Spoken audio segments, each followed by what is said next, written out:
COPD, जिसको कि हम लोग क्रॉनिक ऑब्स्ट्रक्टिव पल्मोनरी डिजीज़ कहते हैं। यह एक फेफड़े की बीमारी होती है जिसमें कि मरीज को सांस फूलती है और ये सांस फूलना बढ़ता रहता है। अगर किसी मरीज को सांस फूल रही है और वो ये सांस की तकलीफ़ उसको बढ़ती जा रही है तो वो हम सस्पेक्ट करते हैं कि क्रॉनिक ऑब्स्ट्रक्टिव पल्मोनरी डिजीज़ से सफ़र कर रहा है। यूजुअली वृद्ध आदमियों में मिलता है, 40 वर्ष से ऊपर मिलता है। स्मोकर्स होते हैं जो धूम्रपान करते हैं या बहुत दिनों तक ऐसे वातावरण में काम किए हैं जो धूल भरा हो या जिसमें कि माइंस वगैरह में काम किए हों या कोल माइंस वगैरह में काम किए हों, तो जिससे कि उनका वातावरण प्रदूषित होता है और फेफड़े में जा कर के ये कारक जो है फेफड़े की थैलियों को डैमेज करते हैं और क्रॉनिक ऑब्स्ट्रक्टिव पल्मोनरी डिजीज़ से सफ़र करते हैं। आप लोगों ने सुना होगा कि क्रॉनिक ब्रोंकाइटिस का नाम। पहले क्रॉनिक ब्रोंकाइटिस हम लोग कहते थे। क्रॉनिक ब्रोंकाइटिस वो बीमारी है कि अगर कोई भी मरीज साल भर में 3 महीने तक उसको खांसी आ रही है और लगातार 3 साल तक इस तरह साल भर में उसको 3 महीने तक खांसी आती है, तो ये कहा जाता है कि वो क्रॉनिक ब्रोंकाइटिस से सफ़र कर रहा है और उसको हम लोग chronic obstructive pulmonary lung disease भी कहते हैं। सीओपीडी की बीमारी और ब्रोंकियल अस्थमा की बीमारी अक्सर एक दूसरे से कंफ्यूजिंग होता है, लेकिन इसको अलग करना बहुत ज़रूरी है।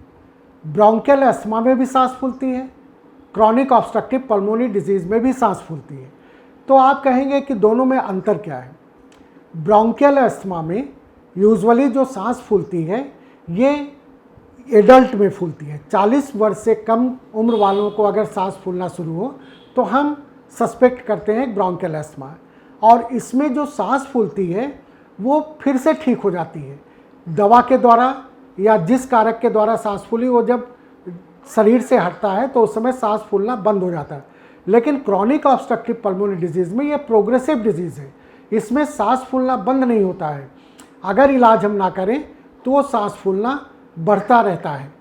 तो अगर 40 वर्ष से ऊपर वालों को सांस फूल रही है, वो लंबे समय से धूम्रपान कर रहे हैं या ऐसे वातावरण में उन्होंने काम किया जो धूल भरा हो या जिसमें कोल डस्ट हो या किसी भी प्रकार का डस्ट हो, तो उनमें हम सीओपीडी सस्पेक्ट करते हैं। और 40 वर्ष से कम उम्र वालों में जो सांस फूलती है, जिनके परिवार में सांस फूलने की बीमारी है, तो उनमें हम उनको ब्रोंकियल अस्थमा कहते हैं।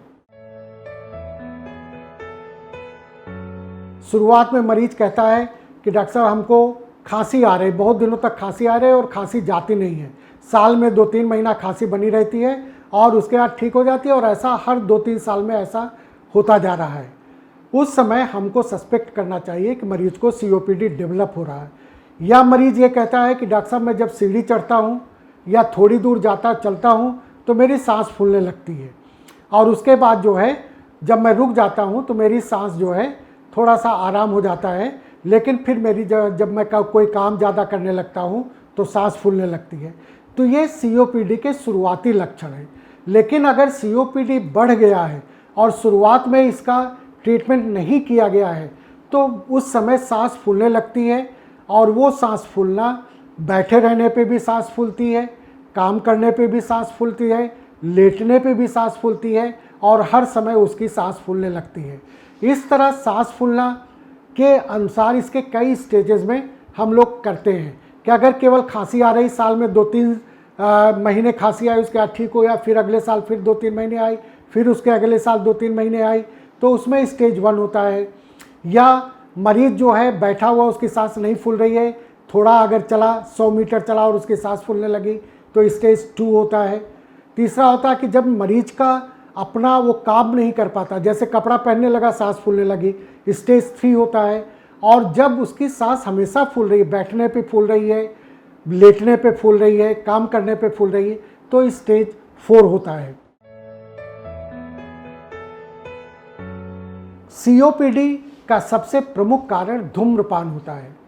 जो मरीज लंबे समय तक धूम्रपान करते हैं उनमें सीओपीडी की बीमारी होती है, क्योंकि जो धुएं का कण होता है ये फेफड़े की जो थैलियाँ होती हैं जिसको हम एल्वियोलाई कहते हैं, उनके वाल में जाकर के चिपक जाते हैं। और ये जब उनके दीवार में चिपक जाते हैं तो ये थैलियाँ नॉर्मली इलास्टिक होती हैं। इनमें जब ऑक्सीजन हम लेते हैं तो ये थैलिया में ऑक्सीजन जाता है और ये फैलती हैं। और जब ये ऑक्सीजन ब्लड में चला गया और ब्लड से कार्बन डाइऑक्साइड इन थैलियों में आया और कार्बन डाइऑक्साइड को जब निकालना हुआ तो इन थैलियों को सिकुड़ना पड़ता है, तभी कार्बन डाइऑक्साइड निकलेगी। लेकिन जब इनकी दीवार में कार्बन पार्टिकल्स धुएं के कण चिपक जाते हैं तो इनकी इलास्टिसिटी ख़त्म हो जाती है। तो इनमें जो सिकुड़ने और फैलने की क्षमता होती है इन थैलियों की, वो क्षमता ख़त्म हो जाती है, जिससे कि मरीज का ऑक्सीजन लेना और कार्बन डाइऑक्साइड निकालना ये प्रॉपर ढंग से नहीं हो पाता है और मरीज की उस समय सांस फूलने लगती है। सीओपीडी में सांस की नलियाँ सिकुड़ जाती हैं, तो जो दवाएं होती हैं उनका असर होता है, ये सिकुड़ी हुई सांस की नली को फैलाती हैं। तो इसके लिए चूंकि लंबा इलाज चलता है तो इन्हेलर बेस्ट इलाज होता है। तो जो ब्रोंकोडायलेटर, शॉर्ट एक्टिंग ब्रोंकोडायलेटर होते हैं, लॉन्ग एक्टिंग ब्रोंकोडायलेटर होते हैं, इसके इन्हेलर्स होते हैं, जिस इन्हेलर्स को हम लोग को इस्तेमाल करना चाहिए। तो इससे हम बच तो सकते हैं, लेकिन अगर एक बार ये सीओपीडी हो गया तो इसमें केवल इन्हेलर के अलावा दूसरा कोई इलाज नहीं है जिसको कि हमको बराबर इसका ट्रीटमेंट लेना है। सीओपीडी का बचाव सबसे ज़रूरी है।